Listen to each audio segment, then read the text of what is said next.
저는 오늘 여러분들과 함께 본문 말씀을 통해 여호와의 종이신 그리스도의 대속과 의의 전가라는 제목으로 말씀을 함께 나누겠습니다. 올해 3월 저는 여러분들과 함께 이사야서 52장 13절로부터 53장 6절까지의 말씀을 통해 그리스도의 대속에 대해 함께 말씀을 나누었었습니다.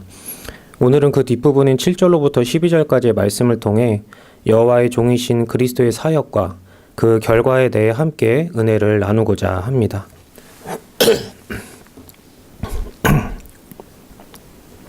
죄송합니다. 먼저 오늘 함께 읽은 본문 말씀은 크게 두 부분으로 나눌 수 있습니다.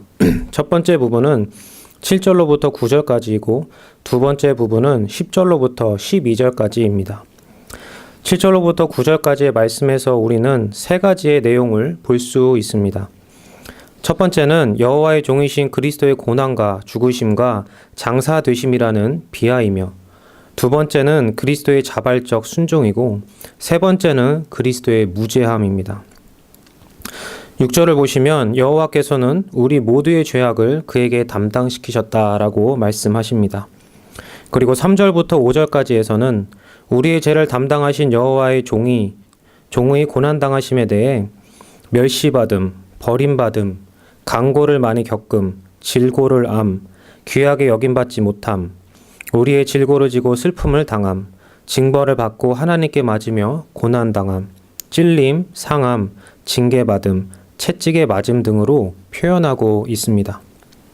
이제 7절을 보시면 이러한 고난당하심에 대해 곤욕을 당하여 괴로울 때라고 말씀합니다. 여기서 곤욕이라는 히브리어 단어에는 강요, 강제, 압제의 의미가 있는데, 이 표현은 앞서 3절로부터 5절까지에 있었던 표현들처럼 그리스도의 고난과 순환을 나타내는 표현이라고 볼 수 있습니다. 여호와의 종이신 그리스도는 참기 힘든 심한 모욕을 당하셨으며 온갖 고통을 당하셨습니다. 8절에서는 곤욕과 신문을 당하고 끌려갔다고 말씀합니다. 여기서 곤욕과 신문을 당하였다는 것은 재판과 관련하여 부당한 감금 혹은 압제와 관련된 심판을 당하였다는 것을 의미한다고 볼 수 있으며, 억압적인 법적 처우를 받았다는 것을 의미한다고 볼 수 있습니다. 그리고 끌려갔으나는 부당한 재판을 통하여 사형에 넘겨진 것을 가리키는 것이라고 이해할 수 있습니다. 이처럼 그리스도께서는 빌라도로부터 부당한 재판을 받으셨을 뿐만 아니라 사형에 넘겨지셨습니다. 그리고 8절을 보시면 그분은 살아있는 자들의 땅에서 끊어지셨습니다. 이 표현은 격렬한 죽음을 뜻한다고 볼 수 있습니다. 여호와의 종이신 그리스도의 죽으심은 다른 일반적인 죽음과는 달랐습니다. 그분의 죽으심은 대속의 죽으심이었습니다. 그분은 6절과 8절의 말씀처럼, 그리고 11절과 12절의 말씀처럼 택함받은 하나님의 자녀들의 죄악을 친히 담당하셔서 그들을 대신해 죽으셨습니다. 그분은 십자가에 달려 죽으셨습니다. 그런데 그분은 십자가에 달리신 6시간 중 3시간 동안 흑암 가운데 성부 하나님께 버림을 받으셨습니다. 십자가 위에서 3시간의 흑암 가운데 그분은 택함받은 하나님의 백성들의 모든 죄에 대한 하나님의 진노의 형벌을 당하신 것입니다. 이러한 고난당하심과 죽으심을 격렬한 죽음이라고 이해할 수 있을 것이며, 이러한 죽으심에 대해 8절에서는 땅에서 끊어지셨다라고 표현한다고 볼 수 있습니다. 지금 본문에 나타나는 여호와의 종은 바로 예수 그리스도를 가리킵니다. 그분은 우리를 대신해 죽으셨을 뿐만 아니라 장사되셨습니다. 9절을 보시면 그의 무덤이 악인들과 함께 있었으며 그가 죽은 후에 부자와 함께 있었도다라고 말씀합니다. 이 말씀은 사람들이 그분의 죽으심에 만족하지 않고 그분의 무덤을 악인들과 함께 두려고 계획했다는 것인데, 그가 죽었을 때 그의 무덤은 부자와 함께 있었다는 것을 의미합니다. 여러 주석가들은 여기서 부자를 마태복음 27장에 나오는 아리마다의 부자 요셉으로 보고, 그가 예수님을 자신의 무덤에 둠으로써 이 말씀이 성취되었다고 말합니다. 즉 사람들은 그리스도께서 장사되실 때도 그분을 부당하게 대우하고 모욕하려 했지만 하나님께서는 그것을 허락하지 않으시고 부자의 무덤에 묻히게 하셨다는 것입니다. 우리는 이러한 말씀을 통해 여호와의 종이신 그리스도께서 죽으시고 장사되시는 과정까지도 사람들로부터 부당한 대우를 받으시고 고난을 당하셨다는 것을 알 수 있습니다.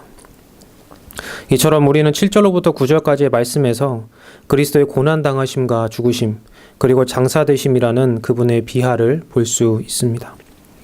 그런데 그분의 이러한 고난당하심과 죽으심과 장사되심은 자신의 죄 때문이 아니었습니다.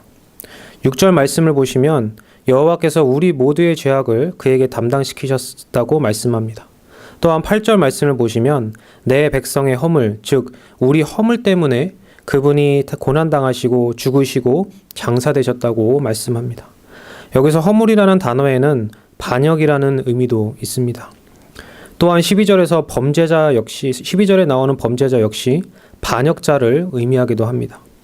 이것을 통해 알 수 있는 것은 우리의 죄가 하나님께 대한 반역이라는 무서운 죄라는 것입니다. 9절을 보시면 그분은 강포를 행하지 않으셨고 그의 입에는 거짓이 없었습니다. 즉 그분은 무죄하셨습니다. 행위와 말에 있어서 어떠한 죄도 없으셨습니다. 그럼에도 불구하고 그분은 하나님께 대한 반역이라는 우리의 무서운 죄를 대신 지시고 온갖 고난과 죽으심 그리고 장사되심을 당하셨습니다. 우리의 죄를 대신 지시고 온갖 고난과 죽으심과 장사되심을 당하신 그리스도는 사람이실 뿐만 아니라 동시에 하나님이십니다. 그러므로 그분에게는 죄가 없으십니다. 그분은 하나님으로서도 그리고 사람으로서도 죄가 없으신 분입니다. 그분은 동정녀 마리아에게서 성령으로 잉태되셨기 때문에 죄가 없으신 분으로 이 땅에 태어나셨습니다. 그러므로 죄가 없으신 분이시기에 다른 죄인들을 대속하실 수 있으셨습니다. 죄가 있는 죄인은 다른 사람의 죄를 대신 질 수 없습니다. 왜냐하면 그 자신의 죄의 문제부터 해결해야 하기 때문입니다. 그렇지만 이 땅에 오신 그리스도는 죄가 없으신 분이기 때문에 우리의 죄를 대신 지시고 우리를 대속하실 수 있으셨던 것입니다. 그뿐만 아니라 여호와의 종이신 그리스도는 7절과 9절의 말씀처럼 고난 가운데서도 그분의 입을 열지 않으셨습니다. 그는 도수장, 즉 죽음의 자리로 가는 어린 양과 같이 그리고 털 깎는 자 앞에서 잠잠한 양과 같이 그의 입을 열지 않으셨고 묵묵히 자신의 길을 가셨습니다. 그분은 유월절 어린 양과 같이 우리의 죄를 대속하기 위한 희생제물로 자신을 드리셨습니다. 그분은 요한복음 1장 29절에서 세례 요한이 말한 것과 같이 세상죄를 지고 가는 하나님의 어린 양이셨습니다.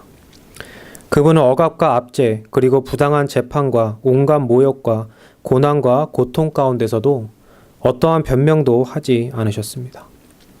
베드로전서 2장 23절에서는 이에 대해 다음과 같이 말씀합니다. 욕을 당하시되 맞대어 욕하지 아니하시고 고난을 당하시되 위협하지 아니하시고 오직 공의로 심판하시는 이에게 부탁하시며. 우리는 여기서 두 가지를 생각해 볼 수 있습니다. 하나는 그리스도께서 그분의 입을 여시지 않으셨다는 것은 당하신 그 고난을 자발적으로 받으셨다는 것을 의미합니다. 그분은 고난에 자신을 자발적으로 복종시키셨습니다. 이것을 통해 우리는 이러한 그리스도의 자발적 순종과 첫사람 아담의 불순종을 대조해 볼 수 있습니다. 인류의 첫 언약의 대표였던 아담은 풍족한 가운데서도 하나님께 순종하지 않았습니다. 그렇지만 두 번째 아담이신 언약의 머리이시고 대표이신 그리스도는 극심한 고난 가운데서도 하나님의 뜻에 죽기까지 온전히 순종하셨습니다. 이에 대해 히브리서 10장 9절과 10절에서는 다음과 같이 말씀합니다. 그 후에 말씀하시기를 보시옵소서 내가 하나님의 뜻을 행하러 왔나이다 하셨으니 그 첫째 것을 폐하심은 둘째 것을 세우려 하심이라. 이 뜻을 따라 예수 그리스도의 몸을 단번에 들이심으로 말미암아 우리가 거룩함을 얻었노라. 또한 요한복음 17장 4절에서 예수님은 다음과 같이 말씀하십니다. 아버지께서 내게 하라고 주신 일을 내가 이루어 아버지를 이 세상에서 영화롭게 하였사오니. 그리고 빌립보서 2장 8절에서는 다음과 같이 말씀합니다. 사람의 모양으로 나타나사 자기를 낮추시고 죽기까지 복종하셨으니 곧 십자가의 죽으심이라. 그리스도는 잉태 때부터 죽으실 때까지 하나님의 뜻에 순종하셨습니다. 그분의 모든 율법을 행하신 순종과 죽기까지 당하신 순종은 우리의 생명과 생활의 근거가 됩니다. 다른 하나는 이렇게 죽기까지 자발적으로 순종하신 그분은 사람이실 뿐만 아니라 하나님이시라는 것입니다. 그분은 죄 없는 사람이실 뿐만 아니라 하나님이셨기 때문에 그 모든 고난과 대속의 죽으심 가운데 순종하셔서 잠잠히 그 길을 가실 수 있으셨습니다. 또한 그분은 이 땅에 오셔서 사람으로서 온갖 고난과 죽으심과 장사되심을 당하셨지만 동시에 그분은 하나님으로서 참으셨습니다. 12영도 더 되는 천사를 동원하여 그 모든 불의한 압제로 인한 고난과 고통을 그만하게 하실 수 있으셨지만 참으셨습니다. 비하의 핵심이 바로 여기에 있다고 볼 수 있습니다. 참 하나님이신 그분이 참 사람으로서 당하신 고통과 고난을 참으시고 그 고난 가운데 자신의 인성을 지탱하셔서 모든 값을 다 지불하게 하셨습니다. 그리하여 우리가 하나님의 자녀가 될 수 있게 하셨습니다. 그렇다면 그리스도께서 무죄하심에도 불구하고 자발적으로 고난과 고통, 심지어 죽음의 자리에까지 자신을 바치신 이유가 무엇일까요? 그리스도의 고난의 원인과 목적, 그리고 결과에 대해 우리는 함께 읽은 본문 10절로부터 12절을 통해 알 수 있습니다. 10절을 보시면 그리스도께서 고난당하신 이유에 대해 여호와께서 원하셨다라고 말씀합니다. 즉 여호와의 종이신 그리스도의 고난당하심은 여호와 하나님의 뜻이었습니다. 창세전 성부, 성자, 성령 하나님은 택하신 하나님의 백성을 구원하시기 위해 구원자와 구원의 방식과 구원받을 백성을 정하셨습니다. 성부 하나님께서는 성자 하나님께서 성육신하시어 하나님의 자녀들의 죄악을 대신 지시고 죽으심으로 대속하실 것을 원하셨습니다. 성자께서도 이것을 원하셨습니다. 그리하여 택함받은 하나님의 백성들이 그분의 다 이루신 의를 전가받아 의롭다 여김을 받고 하나님의 자녀가 되어 영생을 누리기를 원하셨습니다. 그리하여 그리스도는 그 뜻에 따라 이 땅에 오셔서 자신을 십자가 위에서 우리를 위한 희생제물로 드리셨던 것입니다. 그리하여 그분은 10절의 말씀처럼 여호와께서 기뻐하시는 뜻을 성취하셨습니다. 이것이 그리스도의 고난의 원인과 목적이라 할 수 있습니다. 그렇다면 그 결과는 무엇일까요? 10절을 보시면 그의 영혼을 속건 제물로 드리기에 이르면 그가 씨를 보게 되며 그의 날은 길 것이요 라고 말씀하십니다. 여기서 먼저 생각해 볼 것은 그분의 영혼을 속건 제물로 드리셨다는 것입니다. 12절에서도 자기 영혼을 버려라고 말씀하십니다. 이 말씀을 통해 우리는 그분의 육신의 고난뿐만 아니라 영혼의 고난 또한 생각해 볼 수 있습니다. 그분은 영혼까지도 고난과 고통을 받으셨습니다. 겟세마네 동산에서 십자가 위에서 그리고 죽으실 때 그분은 영혼의 극심한 고통을 당하셨습니다. 그렇지만 그럼에도 불구하고 그분은 죽기까지 하나님의 뜻에 순종하셨습니다. 그리스도께서 영혼과 육체의 전인적인 제사를 드리심은 우리의 영혼과 육체 모두 전인적으로 중재하기 위함이셨습니다. 그분은 자신의 영혼, 생명, 삶 전체를 우리를 위한 희생제물로 바치신 것입니다. 그리고 여기서 속건 제물이라는 것은 속죄 제물이라고도 할 수 있습니다. 속죄제는 자신의 모든 죄를 사함받기 위해 죄를 속하기 위해 드리는 제사라면 속건제는 피해를 입힌 것에 대한 회복과 배상을 위한 제사라고 할 수 있습니다. 그럼에도 불구하고 두 제사는 분명하게 구분하기가 어렵습니다. 이 두 제사에 대해서는 그 담임 목사님께서 레위기 말씀을 통해서 전해주신 내용을 참고하셔도 좋을 것 같습니다. 어떤 주석에서는 속건제에 대해 속건제의 주요 특징들 중 하나는 해당 범죄와 그것에 대한 손해배상을 매우 치밀하고 정확히 산정한다는 데 있다. 여기서 이 제사가 언급된 것은 종에 의해 완료된 구속사역의 완벽함을 암시하기 위함이다 라고 말하고 있습니다. 그리스도께서 십자가에 달리심으로 죄를 씻고 용서하는 속죄 제사와 회복되고 배상하는 속건 제사가 다 성취되었습니다.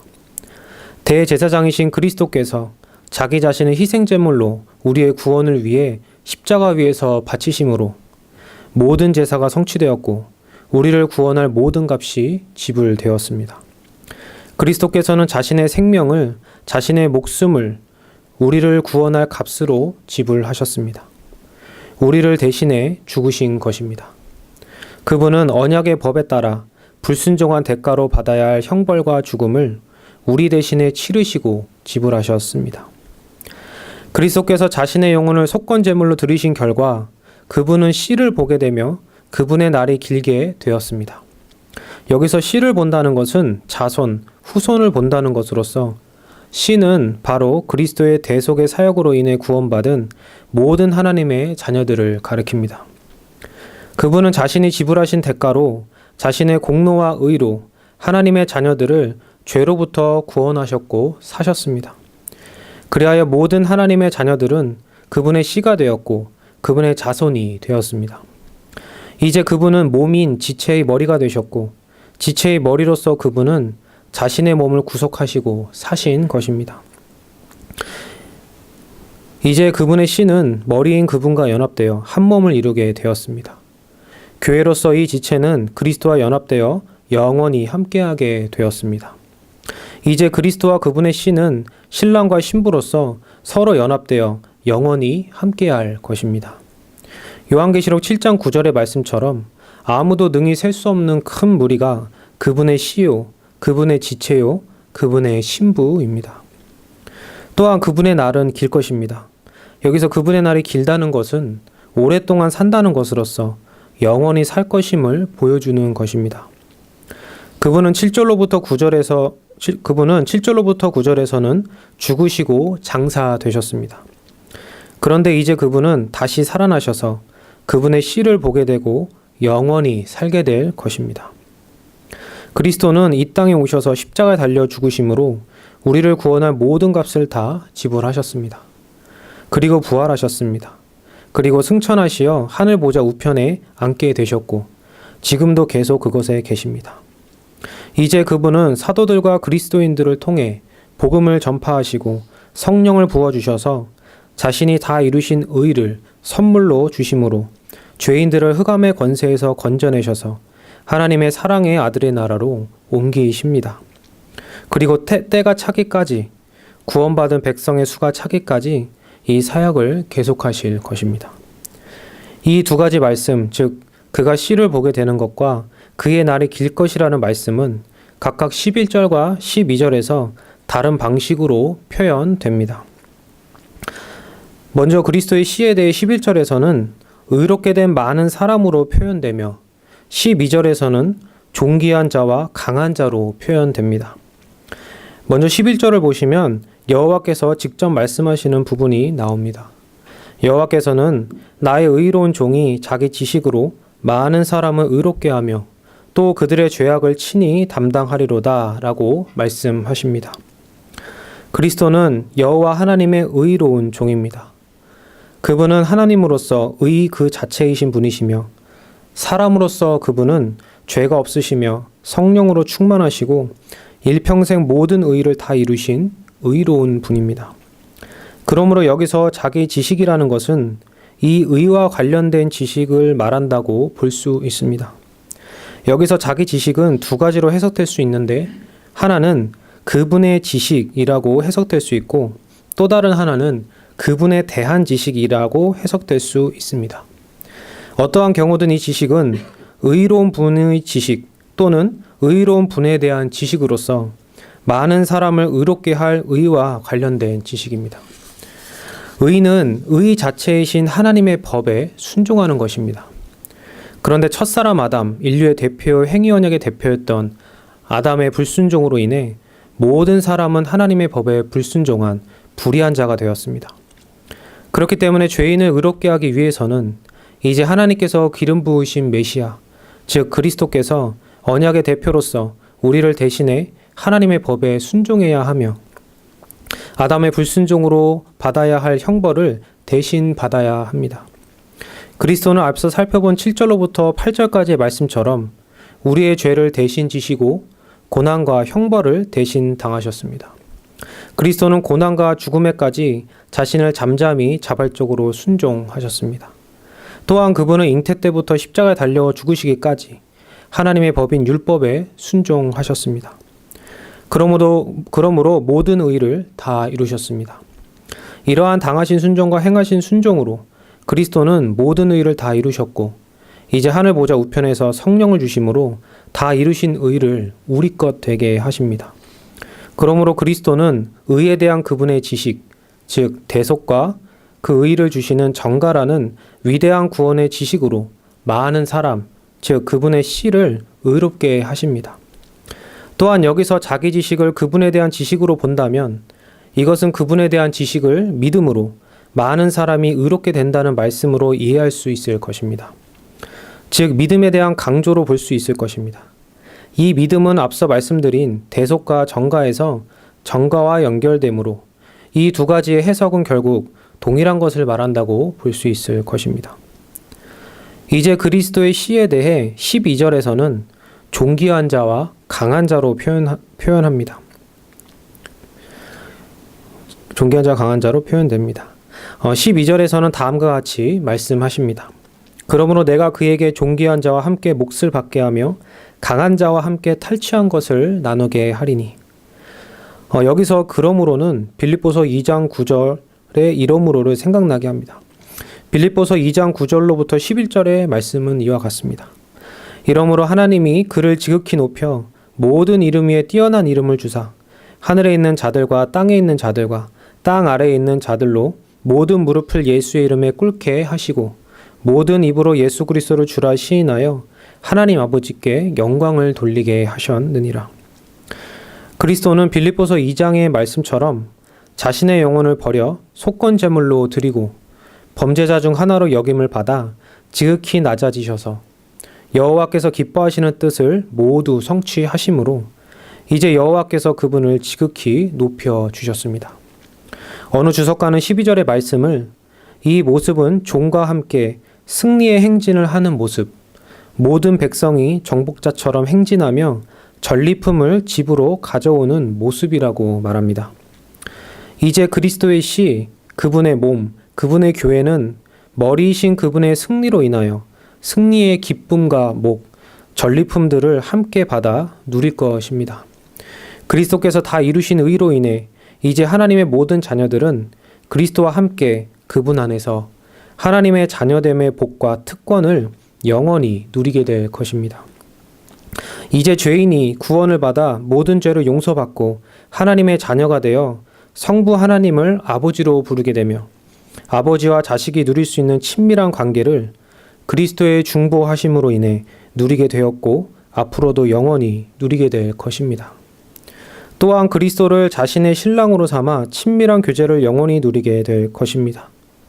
또한 새하늘과 새 땅을 상속받아 그 좋은 곳에서 삼위 하나님과 영원히 사는 기쁨과 영광을 누리게 될 것입니다. 이러한 모든 복의 기초는 바로 11절과 12절에 나오는 말씀처럼 많은 사람, 즉 그분의 씨의 죄를 친히 담당하시고 그들을 의롭게 하시는 것에 있습니다. 또한 이렇게 하기를 원하시는 여호와의 뜻에 있습니다. 또한 그들을 의롭게 하시는 것은 10절에서 그의 날이 길 것과도 관련이 있고 12절에서 범죄자를 위하여 기도하신다는 것과도 관련이 있습니다. 여기서 범죄자를 위하여 기도하신다는 것은 그분의 중보기도를 의미한다고 볼 수 있습니다. 그리스도께서는 십자가 위에서 죄인들을 위해 기도하셨습니다. 누가복음 23장 34절 말씀을 보시면 이에 예수께서 이르시되 아버지 저들을 사하여 주옵소서 자기들이 하는 것을 알지 못함이니이다 하시더라. 뿐만 아니라 그리스도께서는 하늘 보좌 우편에서 지금도 우리를 위해 중보하십니다. 그리고 그분은 범죄자를 위하여 기도하시면서 그들이 돌이켜 하나님의 자녀가 되도록 중보하십니다. 어떤 주석가는 이 중보기도를 그는 하나님 앞에서 그가 대속적으로 죽은 범죄자들을 받아들이시는 유일한 근거로서 그의 대속사역의 공로와 효력을 탄원한다라고 말합니다. 즉 자신의 다 이루신 의를 근거로 죄인들을 구원하시며 구원받은 백성들이 지속적으로 죄를 용서받을 수 있게 하시며 그들이 드리는 기도가 하나님 아버지께 상달되게 하시는 것입니다. 그러므로 이러한 중보사역은 자신이 다 이루신 의를 성령을 통해 우리 것 되게 하시는 것과도 연관이 있다고 볼 수 있습니다. 그리하여 이러한 중보사역을 통해 우리는 복음을 듣고 그분의 의를 선물로 받아 하나님의 자녀가 되었습니다. 이제 이러한 그리스도의 고난당하심과 죽으심과 장사되심으로 인해 얻게 된 결과에 대해 잘 보여주는 말씀이 있습니다. 그것은 바로 요한계시록 7장입니다. 7장 9절을 보시면 각 나라와 족속과 백성과 방언에서 아무도 능히 셀 수 없는 흰옷 입은 큰 무리가 나옵니다. 그들이 흰 옷을 입은 것에 대해 14절에서는 어린 양의 피에 그 옷을 씻어 희게 되었다고 말씀합니다. 그리하여 그들은 10절에서 자신을 구원하신 어린 양을 찬양합니다. 그리고 이 찬양에 이어서 11절과 12절에서는 모든 천사가 하나님께 경배하며 찬양합니다. 그리고 15절로부터 17절까지에서는 다음과 같이 말씀합니다. 그러므로 그들이 하나님의 보좌 앞에 있고 또 그의 성전에서 밤낮 하나님을 섬김에 보좌에 앉으신 이가 그들 위에 장막을 치시리니 그들이 다시는 줄이지도 아니하며 목마르지도 아니하고 해나 아무 뜨거운 기운에 상하지도 아니하리니 이는 보좌 가운데 계신 어린 양이 그들의 목자가 되사 생명수 샘으로 인도하시고 하나님께서 그들의 눈에서 모든 눈물을 씻어 주실 것임이라.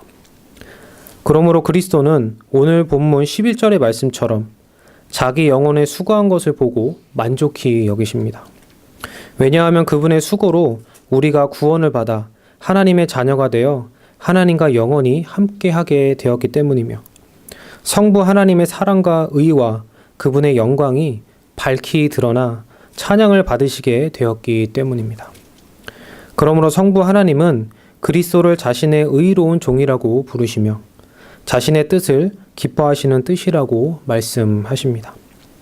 이 말씀이 오늘 본문인 이사야 53장 10절에 나오는 그가 씨를 보게 되며 그의 나는 길 것이요와 12절에서 내가 그에게 존귀한 자와 함께 몫을 받게 하며 강한 자와 함께 탈취한 것을 나누게 하리니를 가장 잘 보여주는 말씀이라고 생각합니다.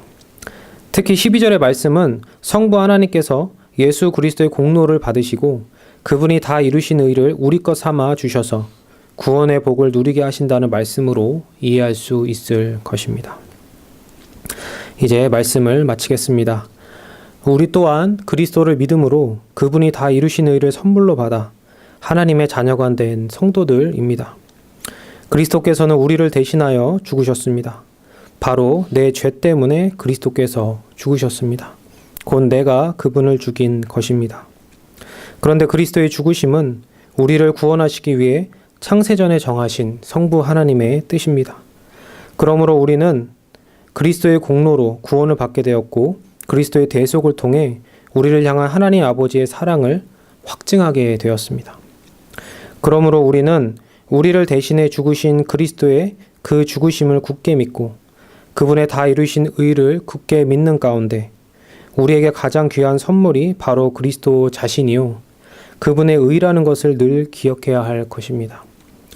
믿음으로 우리는 그리스도의 죽으심의 은혜를 전적으로 받아들이며 그분을 신뢰해야 합니다. 또한 믿음으로 우리는 그리스도를 통해 큰 은혜를 주신 하나님 아버지의 사랑 또한 전적으로 받아들이고 아버지를 신뢰해야 할 것입니다. 이것이 우리의 특권이요 기쁨이고 자랑입니다. 이것보다 더 우리에게 가치 있는 것은 없습니다. 무익한 반역자인 죄인들을 하나님의 자녀 삼아주시기 위해 우리를 대신해 죽으신 그리스도의 공로와 사랑, 그리고 성부 하나님의 사랑을 풍성히 누리며 살아가시는 저와 여러분들이 되시기를 바라며 한국교회가 이런 은혜 가운데 풍성히 거하기를 원합니다. 기도하시겠습니다. 거룩하고 자비로우신 하나님 아버지, 죄와 허물로 죽어 영원히 멸망당할 수밖에 없던 저희를 그리스도의 공로와 의로 구원하여 주시고 하나님의 자녀 삼아 주시니 감사와 찬양을 올려 드립니다. 이제 그리스도의 대속의 은혜와 다 이루신 의의 정가의 말씀을 통해 밝히 보게 하시고 그 은혜를 믿게 하시니 감사드립니다. 이제 이 은혜 위에 굳게 서서 좌로나 우로나 요동치 않게 하시고 늘 그리스도와 십자가 은혜에 주목하며 살게 하시고 은혜를 풍성히 누리게 하여 주옵소서. 거룩하신 주 예수 그리스도의 이름으로 기도드립니다.